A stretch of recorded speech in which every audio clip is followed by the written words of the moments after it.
ان ایکسپلوسیوز کو کیسے ہینڈل کرنا ہے، ہمیں ان سے بات کرنی چاہیے تھی پہلے، اس کے بجائے کہ ہم انگلیاں ڈالنے لگے جس کے بارے میں ہمیں کچھ پتہ نہیں ہے۔ بے گناہ 9 لوگوں کی جان گئی، کتنا نقصان باقی لوگوں کا ہوا جن کے مکان وہاں ہیں۔ ابھی ہم دہلی کی مصیبت سے نکلے ہی نہیں تھے، جہاں ہر کشمیری پہ انگلیاں اٹھائی جا رہی ہیں۔ اب کب تک ہم لوگوں کو اس کا دینا پڑے گا؟ کب تک؟ کب وہ دن آئے گا کہ ہم کو بھروسہ آئے گا نہیں ہم لوگ ہندوستانی ہیں؟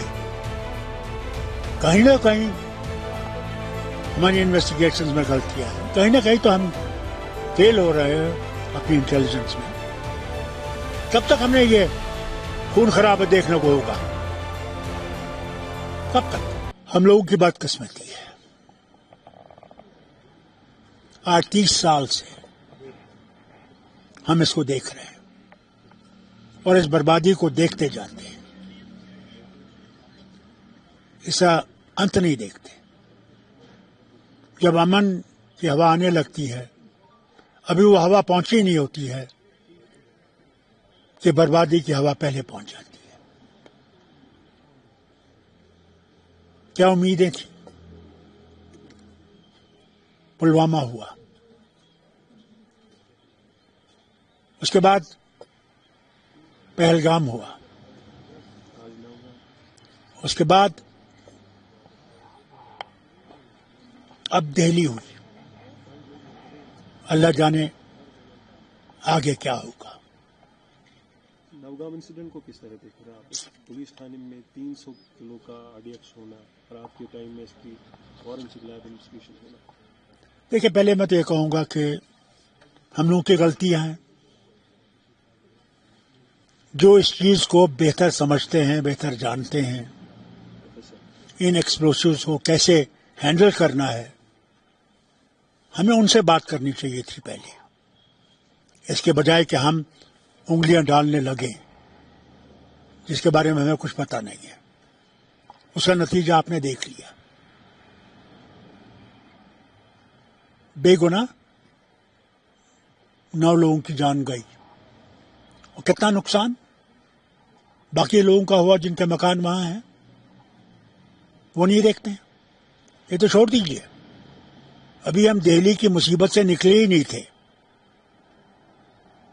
جہاں ہر کشمیری پہ انگلیاں اٹھائی جا رہی ہیں۔ سوال نشان اب کب تک ہم لوگوں کو اس کا دینا پڑے گا؟ کب تک؟ کب وہ دن آئے گا کہ ہم کو بھروسہ آئے گا نہیں ہم لوگ ہندوستانی ہیں؟ کب؟ اور ہم ذمہ دار نہیں ہیں اس چیز کے۔ جو ذمہ دار ہیں ان سے پوچھے کیوں ان ڈاکٹروں کو ایسا کیا ہوا کہ ان لوگوں کو یہ راستہ اختیار کرنا پڑا؟ کیا وجہ تھی؟ It needs a thorough study and investigation. نیا نام سننے کو ملا ہے، چونکہ 7 ڈاکٹرز کی اس میں انوالومنٹ، اس کے بعد ایک ڈاکٹر کا مکان بھی زمین بوس کرتی، وائٹ کالر ٹیررزم کے نام سے اس کو جانا جاتا ہے۔ حضور، آپ وائٹ ٹیررزم کہیں، ریڈ ٹیررزم کہیں، ٹیررزم ہے۔ ویسی وجہ کیا ہوئی؟ کیا وجہ ہے کہ ان لوگوں کو اتنا بڑا فیصلہ کرنا پڑا لیکن اب بات کہ اپنی جان بھی دینی پڑی اور اتنا بڑا ایکسپلوژن کر کے بے گناہوں کو مارنا پڑا؟ کیا وجہ ہے؟ اور یہی صرف نہیں ہے، ہمارے کتنے بچوں کو آج مصیبتوں کا سامنا کرنا پڑ رہا ہے، وہ گھروں سے نکالا جا رہا ہے، کا قصور نہیں ہے، وہ نہیں جانتے یہ چیزیں، اسی لیے باہر پڑھ رہے ہیں کہ اپنا فیوچر بنا سکیں، وطن کے ساتھ آگے بڑھ سکیں۔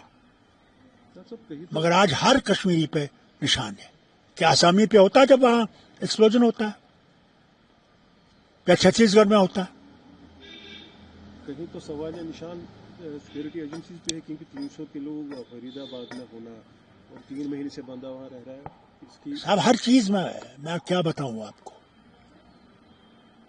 کہیں نہ کہیں ہماری انویسٹیگیشنز میں غلطیاں ہیں. کہیں نہ کہیں تو ہم فیل ہو رہے ہیں اپنی انٹیلیجنس میں. ان کو تو مارنا پڑے گا. ای ڈی پی ڈی کو استعمال کرنے کے بجائے چھوڑ دیجیے اور یہ دیکھیے اپنی انٹیلیجنس ونگ کو مضبوط کیجیے کہ اس سے ہم لوگ اس مشکل سے نکل سکیں. کب تک ہم نے یہ خون خراب دیکھنے کو ہوگا؟ کب تک؟ یہاں چونکہ الیکٹڈ گورنمنٹ ہے، چیف منسٹر ہمارا بن چکا ہے جموں کشمیر کا، لیکن گورنمنٹ آف انڈیا کا لاسٹ ٹائم یہ کہنا کہ سپریم کورٹ میں جو 370 کی بات ہو رہی ہے یا جو ریسٹریکشن آف اسٹیٹ ہوڈ ہے وہ سچویشن دیکھ کر بتایا جائے گا. یہ حالات اس پر کتنا امپیکٹ پڑ سکتے ہیں؟ Can it is possible? مجھے یہ ہندوستان کی حکومت سے ایک پوچھنا پڑے گا، کیا ہمارا فیصلہ فیلڈ مارشل آصف منیر صاحب کو کرنا ہے؟ کیا وہ فیصلہ کریں گے کہ ہمارا اسٹیٹ ہوڈ کب آئے گا؟ اس کا جواب دینا ملک کو. یہ تو ان کے اشاروں پہ چل رہے ہیں مجھے دکھتا ہے. وہ جب بھی چاہیں گے بلاسٹ کریں گے، جب چاہیں گے ہمیں لٹکائیں گے. کیا ملا وطن کے ساتھ رہ کر؟ یہی بدحالی. الیکٹڈ گورنمنٹ کو 1 سال ہو گیا، due to the business rules کافی ہرڈلز آ رہی ہے. صرف ایک پازیٹو کام اس سال دیکھنے کو ملا ہے، شفٹنگ دا دربار. وہ اس لیے بھی کرنا پڑا، اگر نہیں کرتے تو بی جے پی کا جنازہ جموں میں نکل جاتا. بی جے پی نے کوشش کی تھی کہ ہندو اور مسلمان کو الگ کرے گا، اور اس نے جموں کو بےحد نقصان پہنچایا اور کشمیر کو نقصان پہنچایا، ہمارے رشتوں کو نقصان پہنچایا. اسے کرنا پڑا.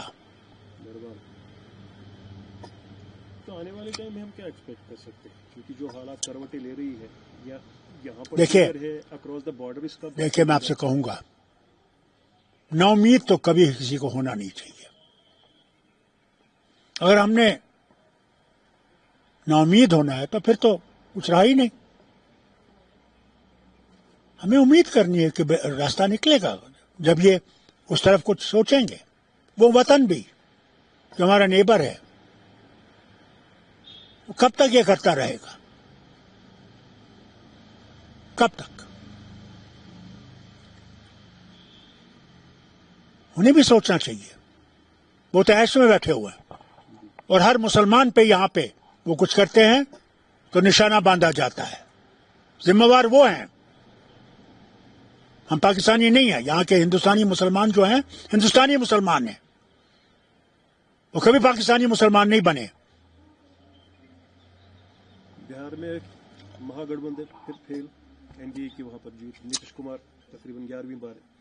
مجھے خوشی ہے، ہماری غلطیاں کہیں ہوں گی، ان کو ٹھیک کرنے کی ضرورت ہے. ہم نے دیکھنا چاہیے کہ ہم کہاں فیل ہو رہے ہیں، کیوں لوگوں میں ہم لوگ اور منظم ہو رہے ہیں. کوئی وجہ تو ہوگی. بہار کے نتیجوں میں کس طرح آپ مطمئن ہیں جو ریزلٹس بہار میں آئے؟ رزلٹ تو آ گئے، لوگوں نے حکومت بنا دی. نیتیش کمار اللہ کرے کہ وہ ٹھیک کرے، لوگوں کے لیے کام کرے، ان لوگوں سے انصاف کرے. وہاں جو مسلمانوں کو نکالا جا رہا تھا، ووٹوں سے خارج کیا جا رہا تھا، اس کی طرف وہ توجہ دے.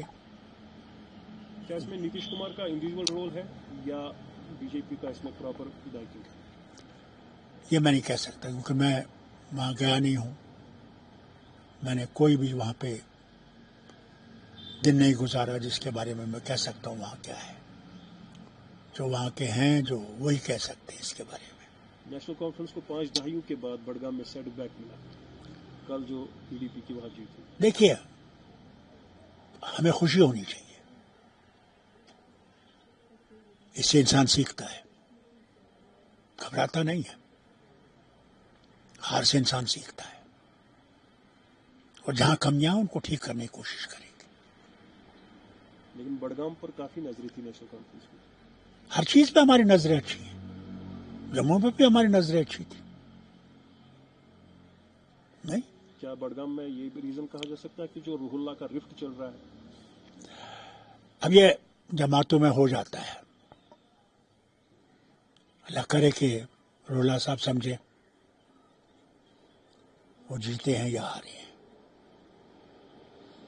جس جماعت نے اسے زمین سے اٹھایا، منسٹر بنایا، جس جماعت نے اسے پارلیمنٹ پہنچایا، آسان نہیں ہے. اسے اس جماعت کی قدر کرنی چاہیے. آخری بات یہ اب اس تک ہے. آخری بات پوچھنا چاہوں گا، موجودہ صورتحال چاہے دلی کی بات کری، فرید آباد کی بات کری، یا آج جو یہاں سچویشن ہے، آنے والے ٹائم میں خدا نہ خواستہ پھر سے ہمیں وہ آپریشن سندور والا ماحول دکھتا ہے؟ میں امید کروں گا کہ ایسی بات نہیں ہوگی. اس سے تو کچھ نہیں نکلا، نتیجہ نہیں نکلا. ہماری 18 آدمی مارے گئے، ہماری بارڈروں پہ نقصان ہوا. اللہ کرے یہ دونوں ملک اپنے تعلقات بہتر کر سکیں، کہ وہی ایک راستہ ہے. واجپئی جی کی بات میں آپ کو کہنا چاہتا ہوں، دوست بدلائے جا سکتے ہیں، پڑوسی بدلائے نہیں جا سکتے.